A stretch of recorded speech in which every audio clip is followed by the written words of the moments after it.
What is up guys, my name is Ryan World Movies and welcome back to another review video. And today I'll be giving my thoughts on the latest Marvel movie to come to theaters and the latest entry into Phase 5 of the Marvel Cinematic Universe, The Marvels.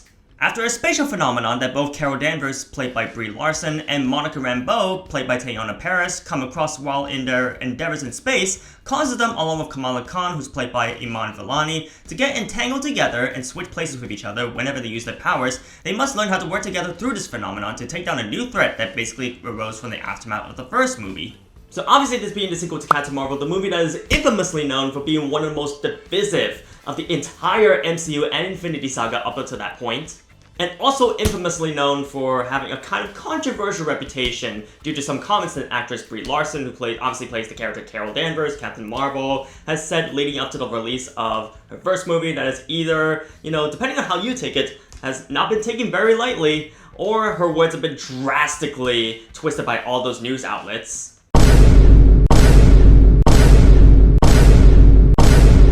Which I'm actually mature enough to believe the latter.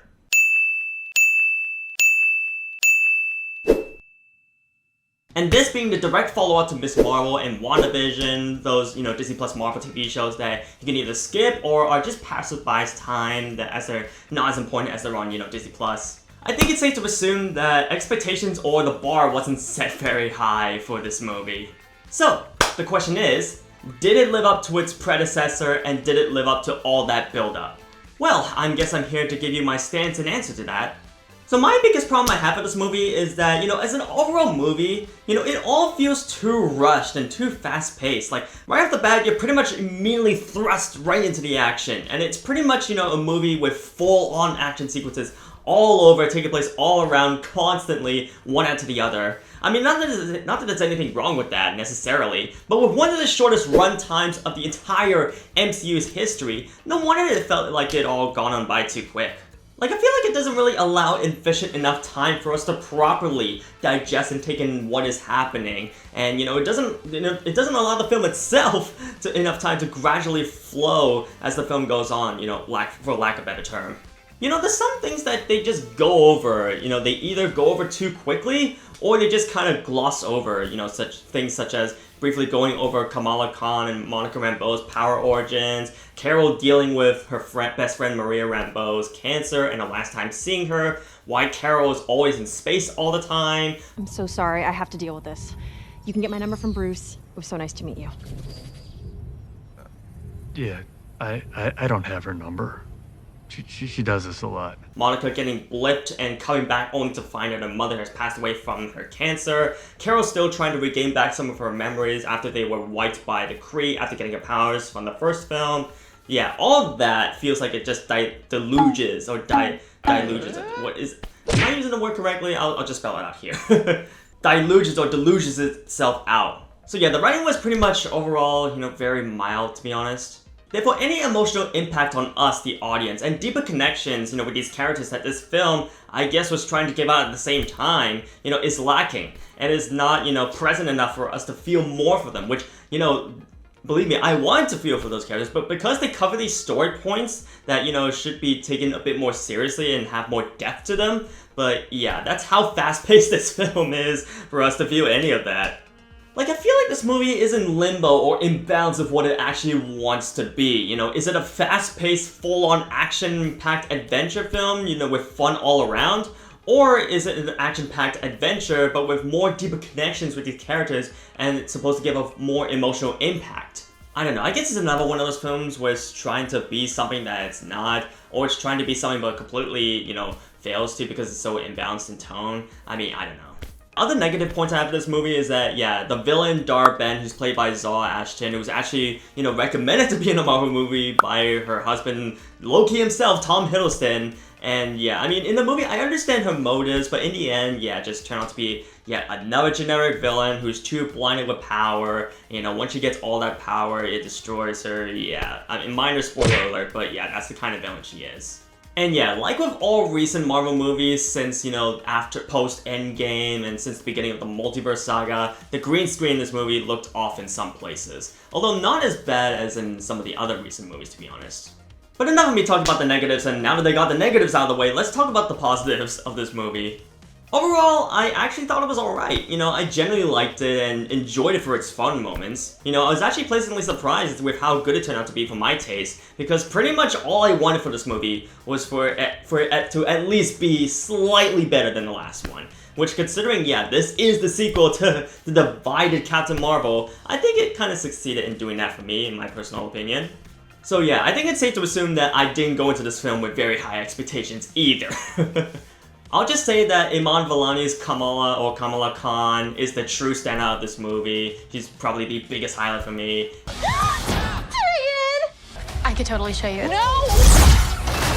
And to my surprise and my satisfaction, Carol Danvers actually has some personality in this movie, unlike, her previous movie. And in this movie, she's given a lot more development, compared to, her previous appearances in, the first movie and Avengers Endgame even, and was actually pretty likable in this movie too.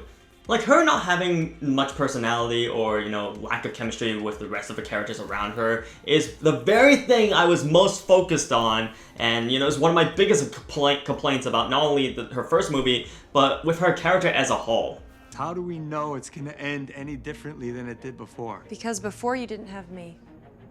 Hey, new girl, everybody in this room is about that superhero life. And if you don't mind my asking, where the hell have you been all this time? There are a lot of other planets in the universe.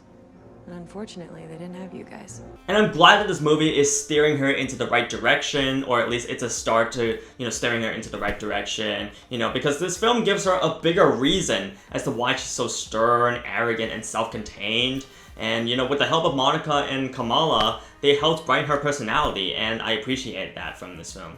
Which is to say that the chemistry between the cast was really good, and very pleasant to see as well. It's just too bad that there was no press tour, given the actor strike, which actually very recently pretty much ended right at the premiere of this movie. So yeah, what timing. Because I would have loved to see the cast interact with each other, not just on screen, but off screen. I think that would have been very fun to see in the interviews that could have been.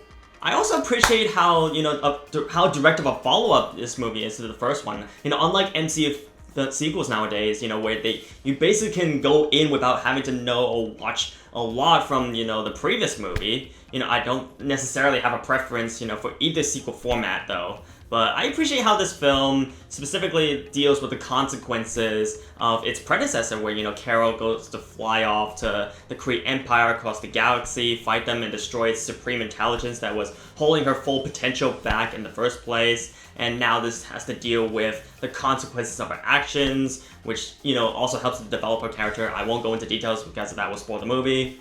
And I also like how much of a world adventure or world-building, movie this is. Exploring different edges of the galaxy, like what Age of Ultron did, for example.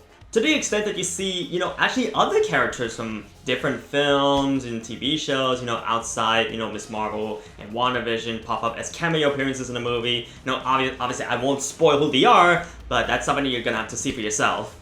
But it is something that I think has been lacking in the MCU films, taking place, as films themselves, and not just looking at each phase overall. Which, yeah, this was nice to see. And finally, there's one mid-credit scene, although there's a scene at the end of the movie that I guess you can count as like a mid-credit scene in and of itself, and the actual mid-credit scene as a post-credit scene. But yeah, stay behind for those. You're gonna want to. If you're a big Marvel fan, you're gonna want to stick around because they were insane. My friends and I, freaked out when we watched those for the first time, a couple nights ago. And yeah, if you're a big Marvel fan, you will recognize them, not just characters within the MCU, but actually, I think I'll stop there. You're gonna have to see it for yourself. So yeah, overall, it's not necessarily MCU's best, but I don't think it has any right or doesn't deserve to be called one of its worst either. It's personally in the middle for me. Like, I know there'll be all those supposed critics online on YouTube basically trying to hate bash on this movie, just for the sake of it with not much valid or mature reason. But I don't think this is one of those MCU entries that, that should deserve that, to be honest. Quantum Mania and Multiverse of Madness, on the other hand. Oh. But again, despite my positives with the cast's chemistry, mild but important character development, and world building, this could have been so much more. But because of its issues, such as being way too rushed and fast-paced for my taste, therefore with no emotional impact, and this movie being indecisive of what it actually wants to be, is what dragged it down for me personally. And, from what it actually could have been, which would have been more satisfying to see. I'm gonna go ahead and give this movie a 6 out of 10 and a B-.